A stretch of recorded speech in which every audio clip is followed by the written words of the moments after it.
मुख्यमंत्री कृषक दुर्घटना बीमा योजना के अंतर्गत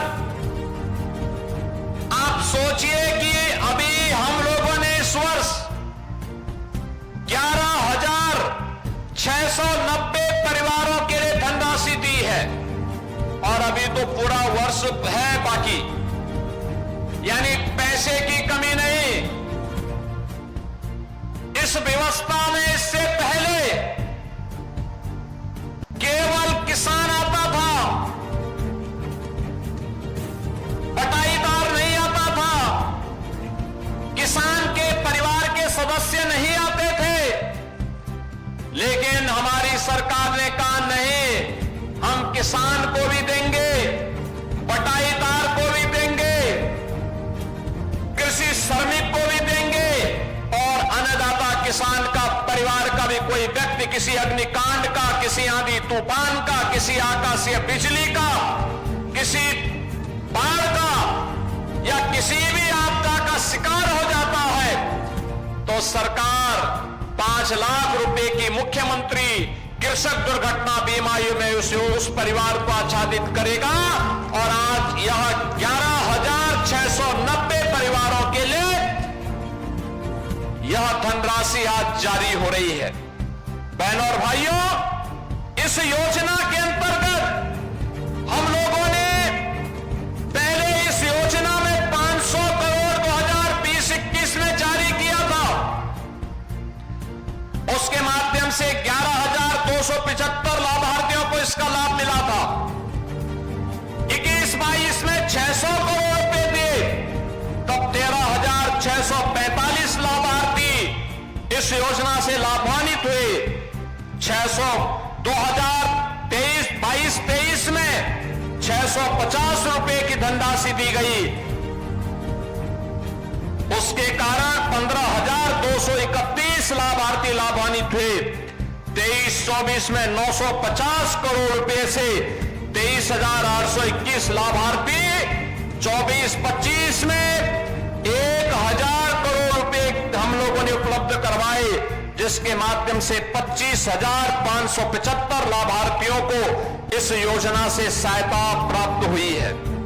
और 2025-26 के लिए भी हम लोगों ने 1,050 करोड़ रुपए की व्यवस्था की है कि अन्नदाता किसान के ऊपर कोई संकट नहीं आने देंगे और उन सभी योजनाओं का लाभ हर तहसील में आज इस योजना का लाभ हमारे अन्नदाता किसानों को हमारे मंत्रीगण, सांसदगण, विधायकगण हर तहसील में सुविधा का लाभ दे रहे हैं। और 431 लोगों के माध्यम से प्रदेश भर के इन 11,690 लाभार्थियों को इन योजनाओं से जोड़ने के लिए आज मैं स्वयं आपके बीच यहां पर आया हूं। शिव बाबा धाम की इस पावन स्थली पर, क्योंकि बाबा तो सबके कल्याण के माध्यम है, सबका कल्याण करते हैं। वे तो देवादिदेव महादेव हैं और महादेव की कृपा हो जाए तो सर्वोर खुशहाली और मंगल ही मंगल है, खुशहाली ही खुशहाली है। और यही तो कार्य भारतीय जनता पार्टी के डबल इंजन की सरकार करती है। आज जब हम लोग शिव बाबा धाम आए हैं, मैं सबसे पहले अंबेडकर नगर और खासतौर पर कटहरी से जुड़े हुए आप सभी मतदाताओं का हृदय से आभार व्यक्त करता हूं। आभार इसलिए कि आपने श्री धर्मराज निषाद जी को विधायक चुनकर के भेजा है, और विधायक चुनकर के भेजा है तो एक निषाद परिवार का गरीब व्यक्ति जो वर्षों से काम कर रहा था, भारतीय जनता पार्टी के मंच से रहकर के काम कर रहा था, आज विधायक बना है तो उसके बदले में जनपद अंबेडकर नगर को 1184 करोड़ रुपए की योजनाओं का उपहार भी देने के लिए मैं स्वयं आपके पास आया हूं। बहनों और भाइयों, शिव बाबा धाम में तो पर्यटन विकास के काम हो रहे हैं, कुछ हो चुके हैं। याद करिए, त्रेता युग के प्रारंभिक काल में ये अंबेडकर इस बात का साक्षी है। श्रवण बाबा का धाम भी यहीं पर है। श्रवण धाम के नाम पर विख्यात मातृ पितृ भक्ति का एक अनुपम केंद्र जो इस अंबेडकर नगर जनपद की विरासत से जुड़ा हुआ है, उसके पर्यटन विकास की भी बड़ी कार्य योजना के साथ सरकार कार्य कर रही है। और उन पर्यटन विकास की योजनाओं के साथ ही इस जनपद के विकास की ढेर सारी योजनाओं को लेकर के, जिसमें 194 परियोजनाओं का लोकार्पण और शिलान्यास है, इन सभी योजनाओं के साथ आज हम सब आपके पास यहां पर उपस्थित हुए हैं। जो विकास की योजनाएं यहां के लिए दी हैं, इसमें लोक निर्माण विभाग की सड़कों से जुड़े हुए 14 परियोजनाएं हैं। जल जीवन मिशन के माध्यम से हर घर नल की योजना की 72 परियोजनाएं हैं। विद्युत विभाग की यहां पर 4 परियोजनाएं हैं और सुरक्षा के लिए पुलिस के अवस्थापना सुविधाओं के लिए हॉस्टल, बैरक, विवेचना कक्ष, इसकी 6 परियोजनाएं हैं। यहां पे छत्रपति साहू जी महाराज राजकीय पॉलिटेक्निक में AICTE मानक के अनुरूप कुछ विकास के कार्य किए गए हैं, उन परियोजनाओं के लिए हैं। 2100 नवीन राजकीय नलकूप के निर्माण के अंतर्गत 13 नलकूप की परियोजनाओं के लिए धनराशि है और राजकीय नर्सरी CMI करीरात और राजकीय नर्सरी अकबरपुर के पुनरुद्धार की भी योजना है। तो मुख्यमंत्री नगर सृजन योजना के अंतर्गत नवसृजित नगर पंचायत राजेश सुल्तानपुर में एक मुख्यमंत्री कल्याण मंडपम के निर्माण के कार्य को भी आज हमने यहां पे लोकार्पण का कार्य यहां के माध्यम से किया है। शिलान्यास के लिए विद्युत विभाग की योजनाएं, लोक निर्माण विभाग की 70 परियोजनाएं, राजकीय मेडिकल कॉलेज अंबेडकर नगर में 50 बेड्स का क्रिटिकल केयर सेंटर और एक ग्रामीण स्टेडियम किशुनपुर कबीरहा में यहां पर एक ग्रामीण स्टेडियम के निर्माण का शिलान्यास भी है। राजकीय ITI जहांगीरगंज में आधुनिक कार्यशाला के लिए 16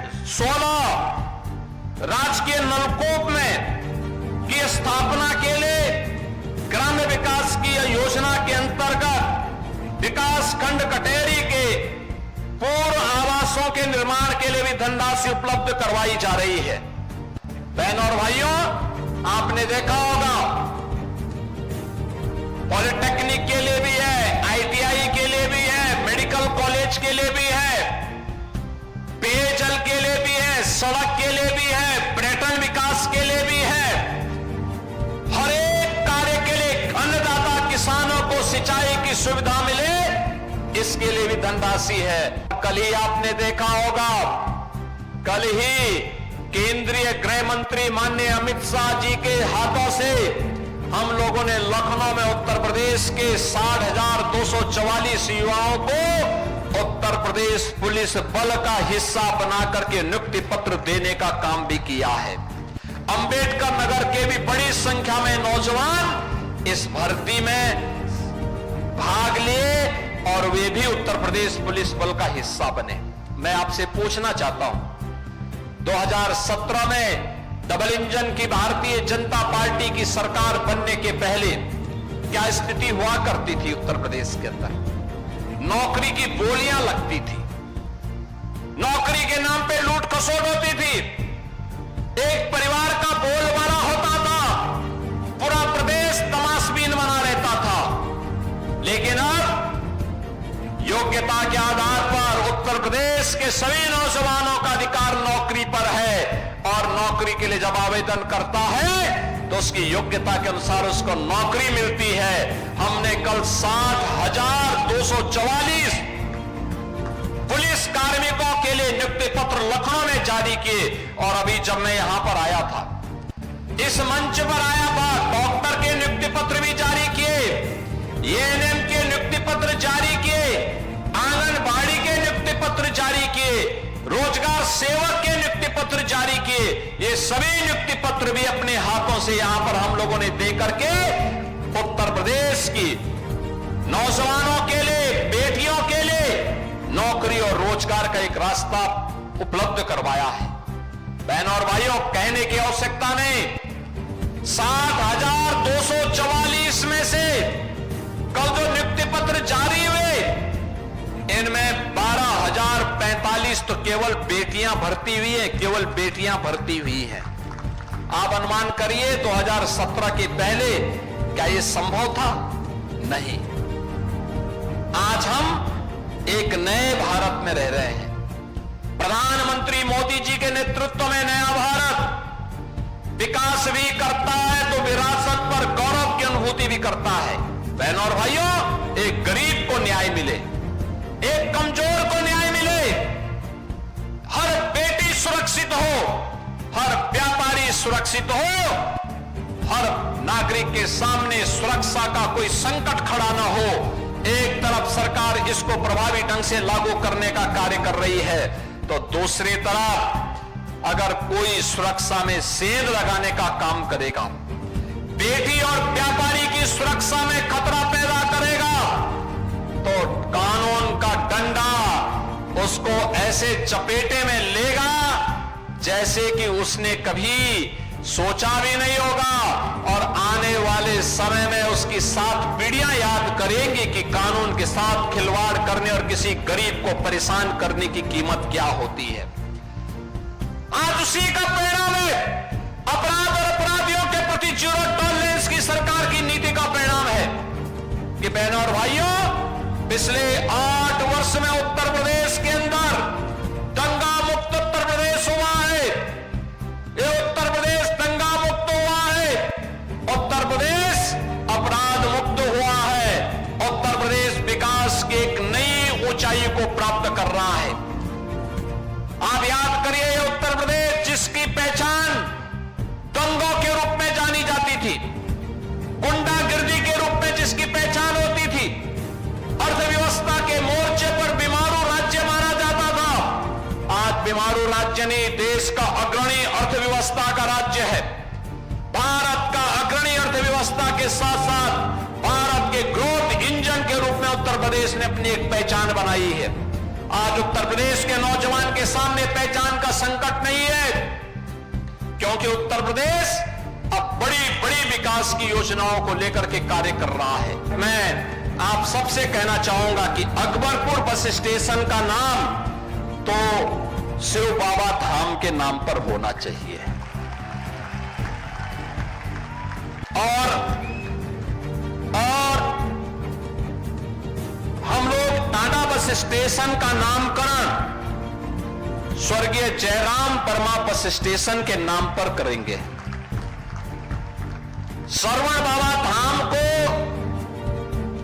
हम लोग श्रवण धाम को एक अच्छे विरासत के विकास के साथ जोड़ने का काम करेंगे। याद करिए, रामायण काल के पूर्व का एक धाम है, मातृ पितृ भक्ति का एक धाम है, और यहां पे पांडे जी ने तहसील भीटी में एक अग्निशमन केंद्र और फायर ब्रिगेड की यूनिट के लिए भी मांग की है।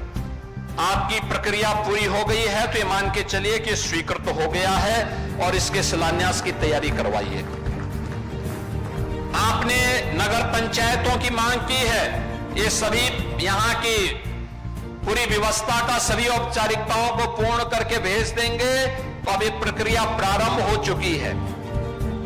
20 से 25 हजार की आबादी की जो ग्राम पंचायतें हैं, नगर निकाय हैं, या जो बाजार हैं, अगल बगल के क्षेत्रों को लेकर के उनको नगर पंचायत बनाया जा सकता है, बशर्ते वे लोग उस मानक को पूरा करते होंगे तो। और इसको हम लोग आगे बढ़ाने का काम करेंगे। बहनों और भाइयों, विकास की इस प्रक्रिया में हमें आगे बढ़ना है।